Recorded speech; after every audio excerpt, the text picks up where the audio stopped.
Well, yesterday's demonstration by Republicans here at the Emergency Operations Center turned out to be much wilder than expected. Many of them threatened me, as did even members of the media. So today I've come back with some protective apparel to make sure I keep myself safe. I'm about to enter the grounds and I anticipate no problem gaining entry because as far as I know there is no dress code for the media. We'll find out. Well, we're not going to allow you to go in with this kind of stuff. If you want to do any stuff out here, protesting, that kind of stuff, you can do it here. Oh, I'm not a protester, sir. Okay.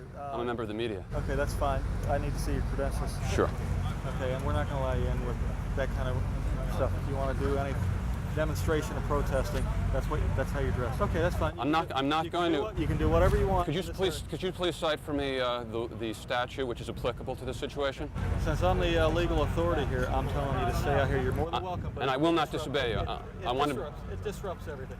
But you have a supervisor I can speak to? I am the... Okay, I believe you're violating my First Amendment right. There is no dress code for the media officer. Okay. If you'd stay out here, I'd appreciate it. So there's... I appreciate it. Thank you. You're violating my First Amendment rights. This is illegal. Okay. Just go ahead and stay out here. I appreciate it. Well, could you give me something... I'm not going to argue with you. No, I won't argue with you. I will comply, but here's what I'm asking. Officer, please. Sure, I've answered the question. I didn't ask it yet. The question is, so that I don't waste time coming back and having you turn me away, could you please give me what the guidelines are for dress? Okay, there's no dress code. We just don't want people to make a public display like that. You're telling me confusing things. You're saying there's no dress code, then but why can't I come in then? Officer? All right, let's try to get an attorney. You're not an attorney, are you? No. I need an attorney. They won't let me in dressed like this. I have my media credentials, and there's no law that says you have to be dressed a certain way. You could help me out. I could really use an attorney. Thanks. I showed Lieutenant Pat Kenny, who says that he's in charge, my media credentials, and he doesn't dispute it. Okay. He says that what I'm wearing is not appropriate, and he won't let me in. Okay. And I said, well, I think you're violating my First Amendment right. I'm not aware of any dress code for the media. Yes. And he said, there is no dress code, but you can't come in wearing that. Who's saying that? Well, if you point them out to me, I'll talk with them. Okay, thanks. There he is. Isn't it Go take it care of. I talked to some people. They said no problem. amazing how the law sometimes prevails? Well, the rule of law. That's right. No, it's the rules and regulations, and I got clarification for you. So you're okay. As long as you're not carrying any signs or anything like that, you're good. Thank you very much. And may I politely suggest to you that it should always be according to the law, not your tastes. That's not my taste. Hey, I think you look cute. I'm not that kind of guy, but if I were, you would be the kind of guy. But you know, rule is a very ambiguous word, Lieutenant. With all due respect, it's the law. That's a very namby-pamby word to give me the rule. We deal in the law, do we not, Counselor? You're absolutely correct, Yes. sir. Yeah, So what law were you flirting with? The whole issue involves the vote, not me. So enjoy yourself. Okay. I'm just curious what law you had in mind at first. Okay. This is Lieutenant Pat Kenny, ladies and gentlemen. Let's get a close-up on the lieutenant. Thank you.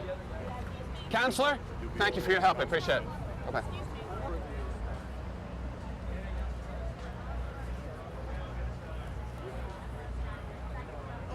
You're sort of a cross between media and definitely non-media. Well, yeah, I mean, I'm an unconventional media, put it that way. Okay. The conventional media can be very arrogant in thinking that there's only one set of rules to play by.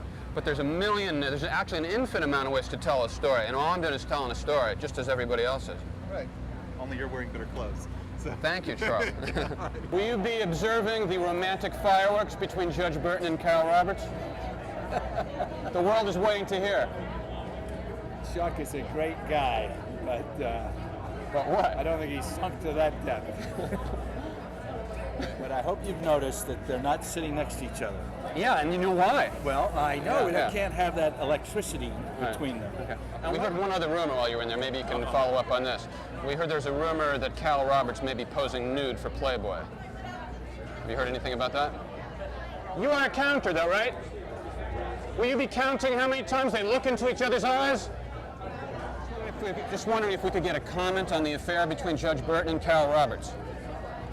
Mr. Weissman, why are you ducking the question? I was actually urged to come out and try and update you a little bit, give you some information on where we stand. Every time someone coughs or sneezes, a new lawsuit pops up. Judge I don't know Burton! what's going to happen. Judge Burton! Any truth to the rumor that Cal Roberts is going to pose for Playboy? You know, Do you it think? really doesn't deserve a response. Do you think I it's? will tell you, sir, Yes. I slept for 45 minutes last night. Do you think this is that much of a joke? That you were that insensitive to this process? Do you think that it's appropriate for Cal Roberts to pose nude? All right, anybody have a legitimate question? Judge Burton, have you signed a book deal with Random House? Sorry? Have you signed a book deal with Random House? That's a great outfit. Well, another wild day in West Palm Beach. We're continuing to follow the story, rumors of Judge Burton and Cal Roberts and their affair. We're continuing to follow rumors about Judge Burton having signed a book deal. And on the legal front, 3 big legal maneuverings today. First, the Florida State Supreme Court ruled that the votes must be certified by midnight tonight. Then another ruling that said they may not be certified until all the votes are recounted.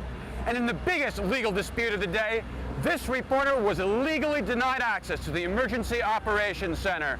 But eventually we won that battle, and we're here to deliver the story, and we'll continue to stay on the case for you.